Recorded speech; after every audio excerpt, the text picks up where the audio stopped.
Shalom, selamat malam Oma Opa. Selamat jumpa kembali dalam program saya dan PKLU GPIB dalam membaca Alkitab bersama. Perkenalkan, nama saya Annalisa Leander, anggota PKLU Jemaat GPIB Margomulyo, Batu.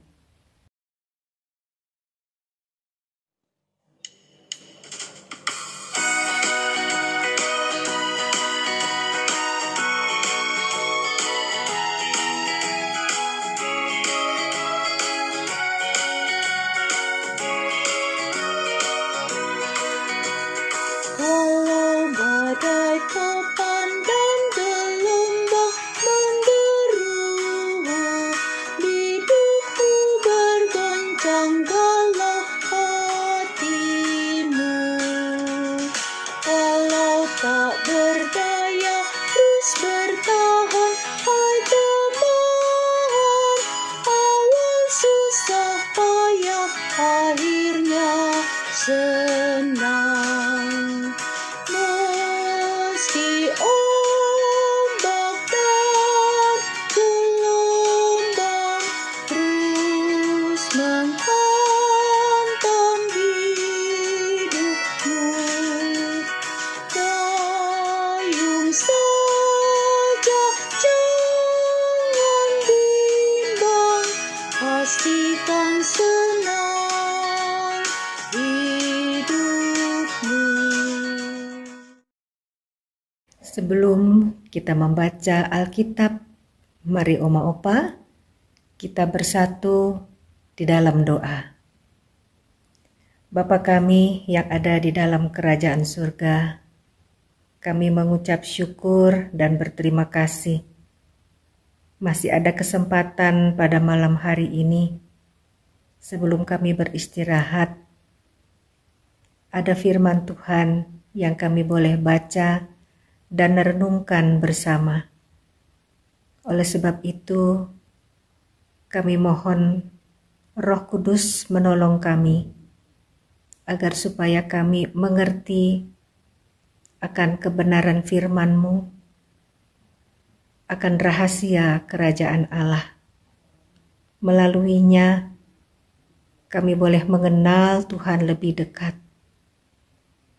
Terima kasih untuk kehadiran Roh-Mu ya Tuhan, dan kami ingin menyerahkan renungan kami pada malam hari ini di dalam nama Tuhan Yesus.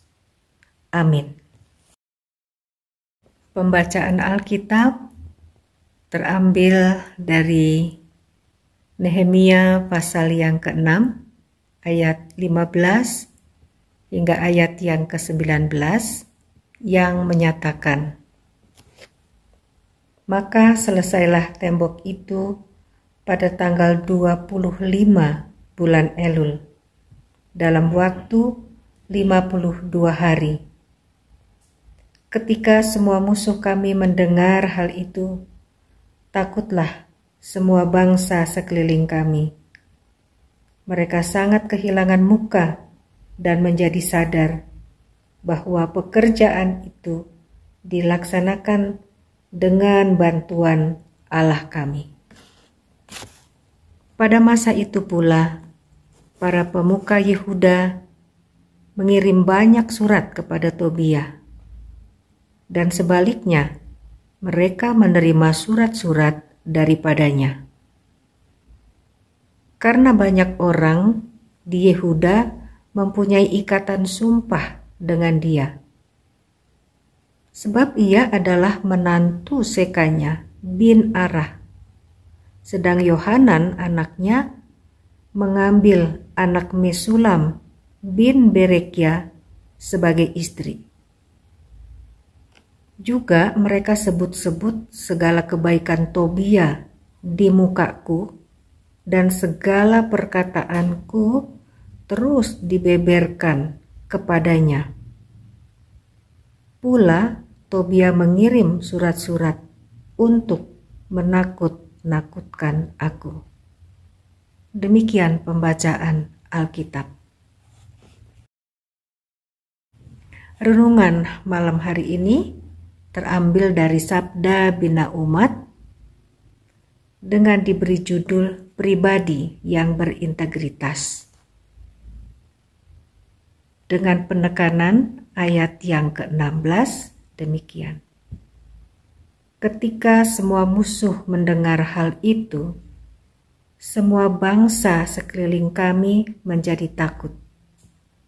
Mereka sangat kehilangan muka dan menyadari bahwa pekerjaan itu dilaksanakan dengan bantuan Allah kami. Integritas dalam KBBI adalah kualitas seseorang atau sifat seseorang yang menunjukkan kesatuan yang utuh antara apa yang diucapkan dengan yang dilakukan, sehingga orang tersebut memiliki potensi dan kemampuan yang memancarkan kewibawaan. Nabi Nehemia membuktikan bahwa dirinya adalah pribadi yang berintegritas. Berangkat dari keprihatinan akan kondisi orang-orang yang terlewat dari pembuangan, maka ia berkerinduan untuk menolong saudara-saudaranya.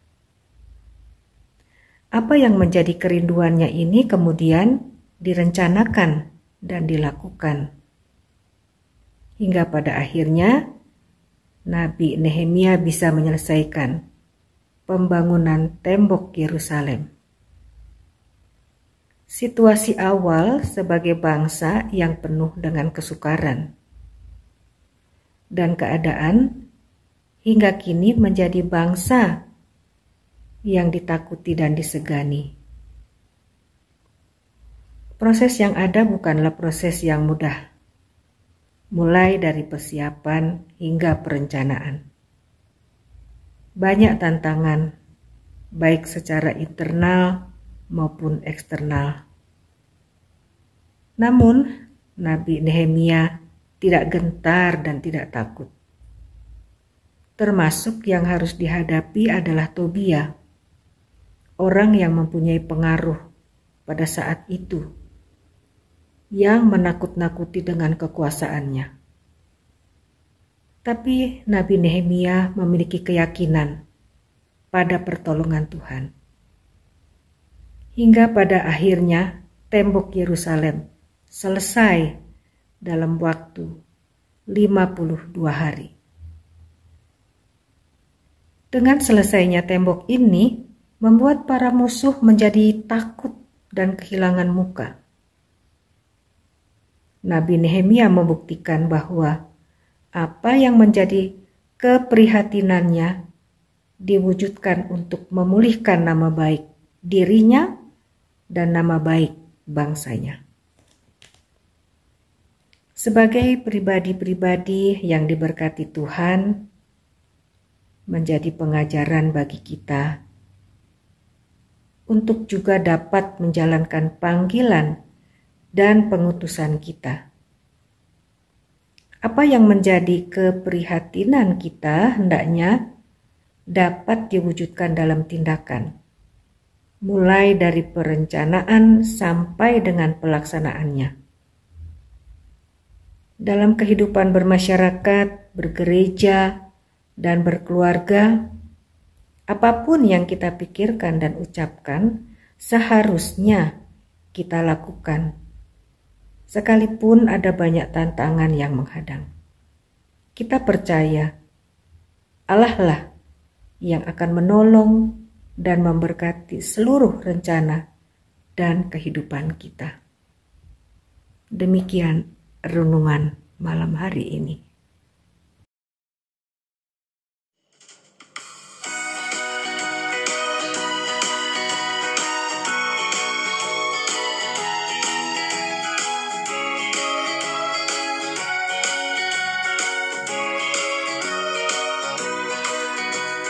Di gelap gulita tidak nampak sinar terang.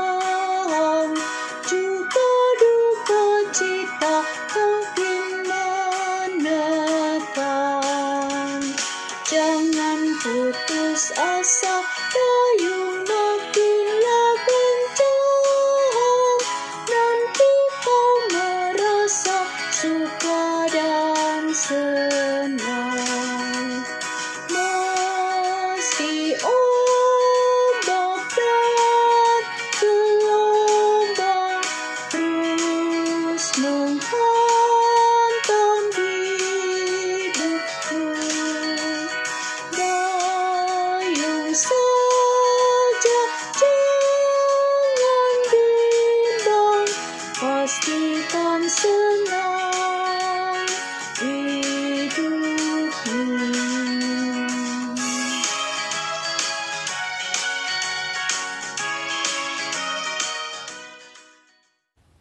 Mari kita bersatu di dalam doa. Bapa, di dalam nama Tuhan Yesus, kami bersyukur dan berterima kasih untuk kebenaran firman-Mu yang bisa kami pahami dan mengerti bahwa Tuhan mengasihi kami. Tuhan sudah memanggil kami sehingga kami boleh menjadi orang-orang yang percaya kepadamu. Kami berterima kasih bahwa di tengah keluarga kehidupan kami boleh menikmati kasih setia Tuhan, dan kami masih boleh berguna bagi anak, cucu, dan menantu kami, bahkan orang di sekitar kami, bahkan gereja di mana kami hidup bersama sebagai satu persekutuan. Kami mengucap syukur dan berterima kasih, sekalipun ada begitu banyak tantangan yang menghadang, tetapi kami tahu bahwa Allah kami, Allah yang menolong dengan setia, memberikan kemampuan, memberikan kekuatan, memberikan hikmat, dan memberikan pengetahuan, sehingga kami masih boleh menjadi berkat di antara sesama saudara kami, di antara sesama dalam keluarga kami. Terima kasih banyak Tuhan. Pada malam hari ini kami juga ingin mendoakan Dewan PKLU Pusat. Tuhan Yesus memberkati semua program kerja yang mereka kerjakan, dan Tuhan mampukan dengan hikmat-Mu, kiranya semua yang menjadi program boleh terlaksana dengan baik di dalam kekuatan kuasa-Mu. Terima kasih Tuhan Yesus. Sebagai anggota PKLU, kami menikmati program-program kerja di dalam jemaat kami, sehingga sungguh pada masa tua kami bersyukur bahwa peduli dan perhatian Tuhan melalui mereka boleh kami rasakan. Bapa kami yang ada di dalam kerajaan surga, kami mau bersyukur juga dan berterima kasih. Pada malam hari ini kami boleh mendoakan bangsa negara kami dengan situasi dan kondisi yang pada akhir-akhir ini cuaca begitu ekstrim. Kami masih ingin mendoakan orang-orang yang terkena erupsi, yang terkena banjir, yang terkena longsor, orang-orang yang mengalami dampak langsung dari kondisi-kondisi ini Tuhan, agar supaya mendapatkan penanganan dan bantuan logistik sungguh sampai kepada mereka, sehingga mereka berkecukupan sekalipun di tengah kondisi yang tidak enak. Tuhan kuatkan anak-anak Tuhan, hamba-hamba Tuhan sehingga mereka juga tetap bersyukur dimampukan Tuhan dalam kondisi yang tidak enak itu. Terima kasih banyak Tuhan. Inilah keprihatinan kami terhadap saudara-saudara kami yang mengalami musibah. Untuk bangsa negara kami, pemerintahan dari yang tertinggi sampai yang terendah, pemerintahan Presiden Prabowo dan Bapak Gibran, Tuhan juga memberkati mereka. Berikanlah hikmat, kekuatan, dan kesehatan. Kiranya semua program pemerintah dapat terlaksana dengan baik, sehingga kami juga menjadi rakyat yang sejahtera oleh karena pemeliharaan Tuhan. Terima kasih banyak Tuhan Yesus. Malam telah menjadi bagian untuk kami beristirahat. Biarlah kami boleh beristirahat dalam perlindungan kuasa darah Tuhan Yesus. Terima kasih banyak Tuhan untuk renungan malam hari ini yang kami boleh nikmati bersama-sama. Di dalam nama Tuhan Yesus. Amin. Oma opa yang dikasihi oleh Tuhan, selamat beristirahat. Tuhan Yesus memberkati. PKLU tetap semangat. Pelayanan segar dan hijau.